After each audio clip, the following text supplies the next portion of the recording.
In 1979, a 24-year-old Steve Jobs walked into a research lab in California.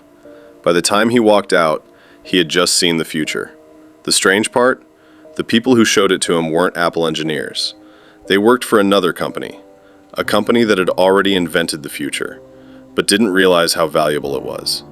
This is the story of Xerox, and how it accidentally handed one of the greatest business opportunities in history to Apple. Back in the 1970s, Xerox wasn't just successful, it dominated the photocopier industry.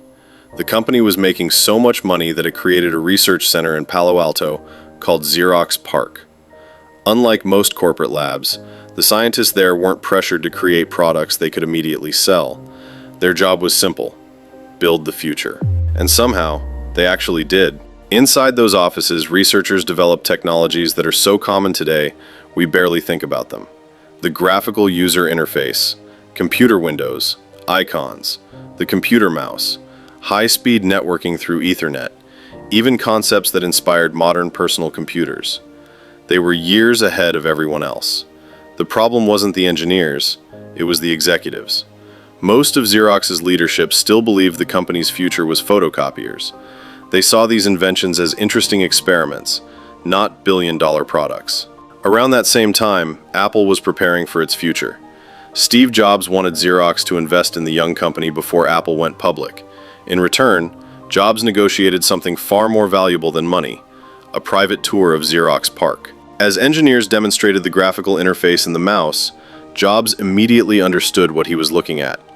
People wouldn't want computers that required typing complicated commands forever.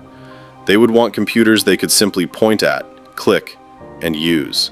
That single visit completely changed Apple's direction. Not long afterward, Apple began developing computers inspired by those ideas. First came the Lisa, then the Macintosh. The graphical interface became Apple's signature feature. Years later, Microsoft adopted similar ideas for Windows. Today, nearly every modern computer, tablet, and smartphone still follows the same basic principles first demonstrated inside Xerox PARC. Ironically, Xerox tried selling its own advanced computer, the Xerox Star. It was powerful, but incredibly expensive. Businesses weren't interested. Sales were disappointing. While Apple transformed those same ideas into products millions of people could actually use, Xerox slowly watched the opportunity slip away. Executives later admitted they simply hadn't realized what they had created. Today, Apple is worth trillions of dollars. Xerox is still remembered mostly for photocopiers. Not because Xerox failed to invent the future, but because it failed to recognize it. Sometimes, the biggest mistake a company can make isn't losing to a competitor. It's showing someone else the future before realizing it's yours.